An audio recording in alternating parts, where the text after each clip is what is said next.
मध्य प्रदेश विधानसभा का विशेष सत्र 27 अप्रैल को बुलाया गया। नारी शक्ति वंदन पर केंद्रित इस सत्र में महिला नीतियों पर बहस होगी। सत्र से पहले ही बीजेपी की रैली और कांग्रेस के पलटवार ने सियासी पारा चढ़ा दिया है। मध्य प्रदेश की सियासत में आगामी 27 अप्रैल की तारीख ऐतिहासिक होने जा रही है। विधानसभा सचिवालय ने नारी शक्ति वंदन के मुद्दों पर चर्चा के लिए एक दिन का विशेष सत्र बुलाया है। मुख्यमंत्री डॉक्टर मोहन यादव के ऐलान के बाद जारी हुए इस नोटिफिकेशन ने प्रदेश की राजनीति में हलचल मचा दी है। 2 सत्रों में चलने वाली इस कार्यवाही में महिला केंद्रित नीतियों और प्रावधानों पर विस्तृत चर्चा की जाएगी, लेकिन सदन की दहलीज पर पहुंचने से पहले ही यह मुद्दा सियासी कुरुक्षेत्र बन चुका है। विधानसभा सचिवालय द्वारा जारी अधिसूचना के अनुसार सदन की कार्यवाही 2 पालियों में की जाएगी। पहली पाली सुबह 11 बजे से दोपहर 1:30 बजे तक होगी, तो वहीं दूसरी दोपहर 3 बजे से शाम 5:30 बजे तक चलेगी। सदस्यों को सख्त निर्देश दिए गए हैं कि वे संसदीय मर्यादा बनाए रखें और विचाराधीन मामलों पर टिप्पणी करने से बचें।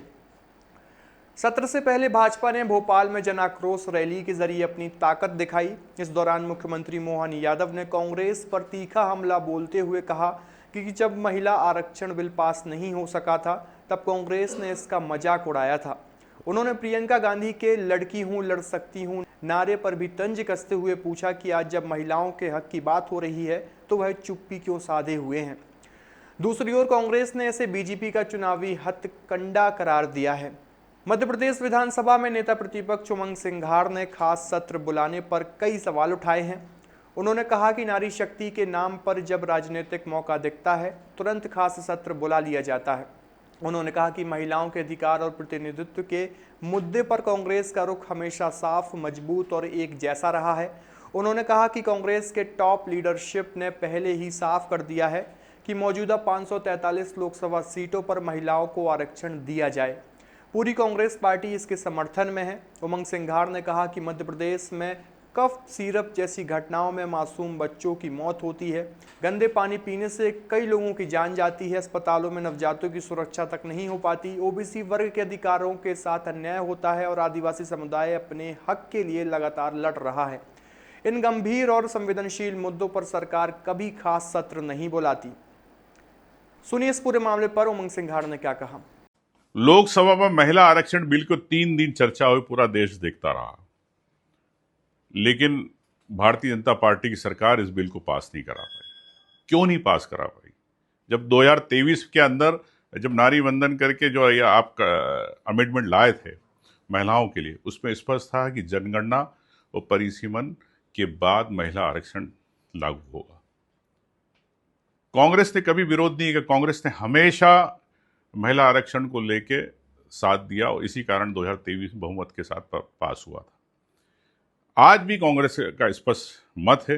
राहुल गांधी जी, सोनिया जी, प्रियंका जी, खड़गे जी, राष्ट्रीय अध्यक्ष, सबका स्पष्ट मत है, हमारे सांसद, हमारे विधायकों का मत है कि आरक्षण बिल में से आपने परिसीमन को लेके, जनगणना को लेके क्यों बिंदु हटाए?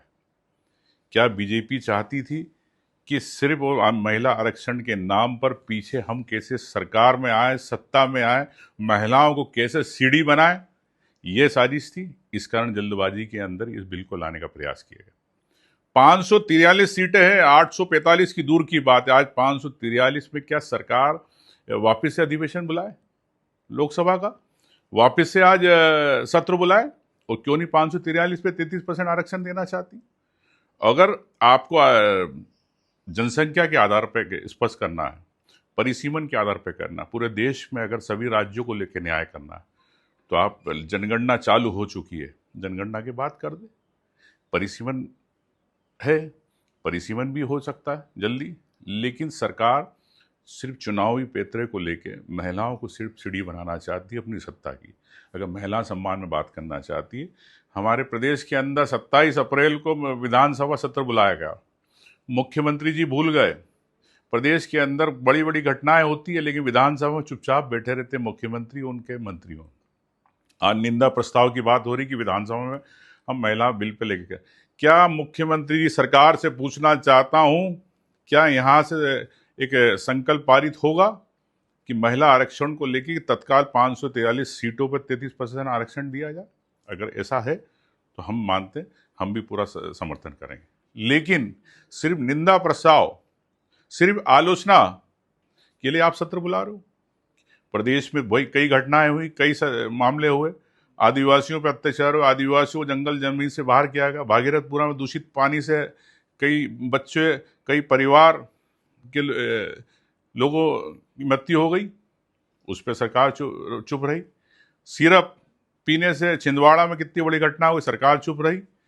27% प्रदेश में आरक्षण को लेकर, ओबीसी आरक्षण को लेकर सरकार चुप है। तो ऐसे तमाम मुद्दों पे चुप है। आज महिला आरक्षण बिल को निंदा की प्रस्ताव, किस बात का निंदा, क्यों निंदा? आपकी सरकार है मोहन यादव जी, केंद्र में डबल इंजन की बात करते हैं नरेंद्र मोदी जी। क्या 543 को लेके आज तत्काल क्या आपकी सरकार लोकसभा के अंदर वापस से सदन सत्र बुलाएगी और तत्काल पास कराएगी? हिम्मत नहीं है। मध्य प्रदेश के मुख्यमंत्री मोहन यादव ने सोमवार को लोकसभा में बिल का समर्थन नहीं करने के लिए कांग्रेस पर निशाना साधा था और ऐलान किया था कि इस मुद्दे पर चर्चा के लिए राज्य विधानसभा का खास सत्र बुलाया जाएगा। लोकसभा संविधान संशोधन विधेयक 2026 पर वोटिंग के दौरान इसके पक्ष में 298 और विरोध में 230 वोट पड़े थे। लोकसभा में किसी भी संविधान संशोधन बिल को पास करने के लिए 2/3 बहुमत चाहिए होती है। वोटिंग करने वाले 528 सदस्यों में से बिल को 2/3 बहुमत के लिए 352 वोटों की जरूरत थी। सरकार ने इस बिल के साथ परिसीमन बिल 2026 और संघ राज्य विधि बिल 2026 को भी सदन में चर्चा और पास कराने के लिए रखा था, लेकिन इन्हें भी आगे नहीं बढ़ाया जा सका। आपकी इस पूरी खबर को लेकर क्या राय है, कमेंट बॉक्स में अपनी प्रतिक्रिया जरूर दीजिए। शुक्रिया।